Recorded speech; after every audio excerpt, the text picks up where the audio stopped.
We've had 3 big ideas at Amazon that we've stuck with for 18 years, and they're the reason we're successful. Put the customer first.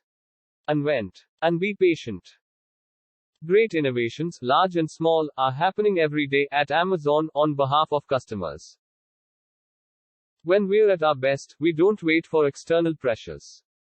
We are internally driven to improve our services, adding benefits and features before we have to.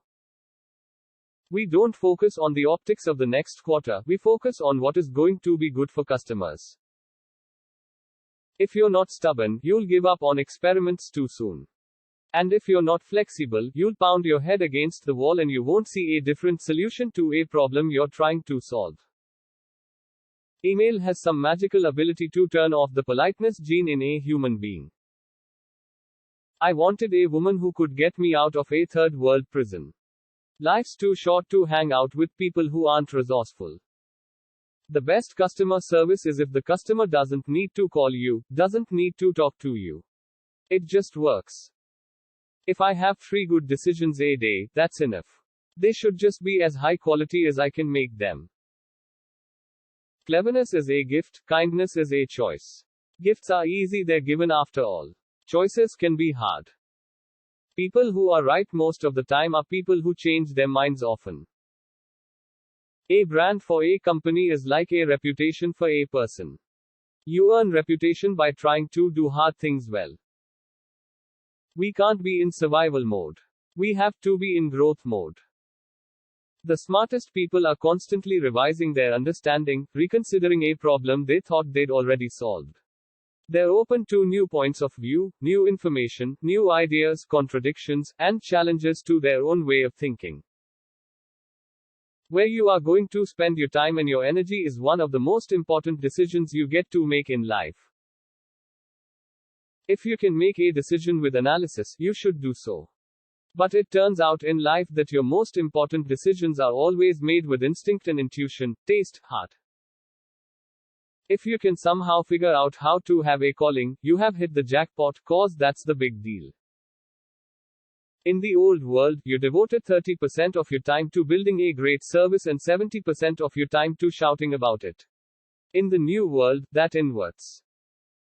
If you decide that you're going to do only the things you know are going to work, you're going to leave a lot of opportunity on the table. People who love all fields of knowledge are the ones who can best spot the patterns that exist across nature. Your brand is what other people say about you when you're not in the room. As a company, one of our greatest cultural strengths is accepting the fact that if you're going to invent, you're going to disrupt. Complaining is not a strategy. You have to work with the world as you find it, not as you would have it be. Work hard, have fun, make history. We take risks all the time, we talk about failure. We need big failures in order to move the needle. If we don't, we're not swinging enough. You really should be swinging hard, and you will fail, but that's okay. We humans co-evolve with our tools. We change our tools, and then our tools change us.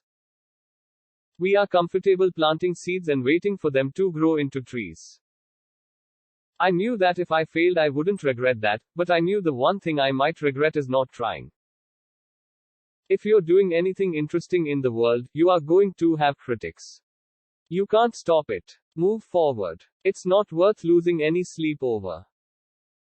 My grandfather looked at me, and after a bit of silence, he gently and calmly said, "Jeff, one day you'll understand that it's harder to be kind than clever."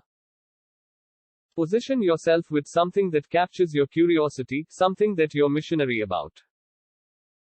As a company grows, everything needs to scale, including the size of your failed experiments. If the size of your failures isn't growing, you're not going to be inventing at a size that can actually move the needle. We believe that it's technology married with the humanities that yields us the result that makes our heart sing. Smart people are a dime a dozen and often don't amount to much. What counts is being creative and imaginative. You collect as much data as you can, you immerse yourself in that data, but then you make the decision with your heart.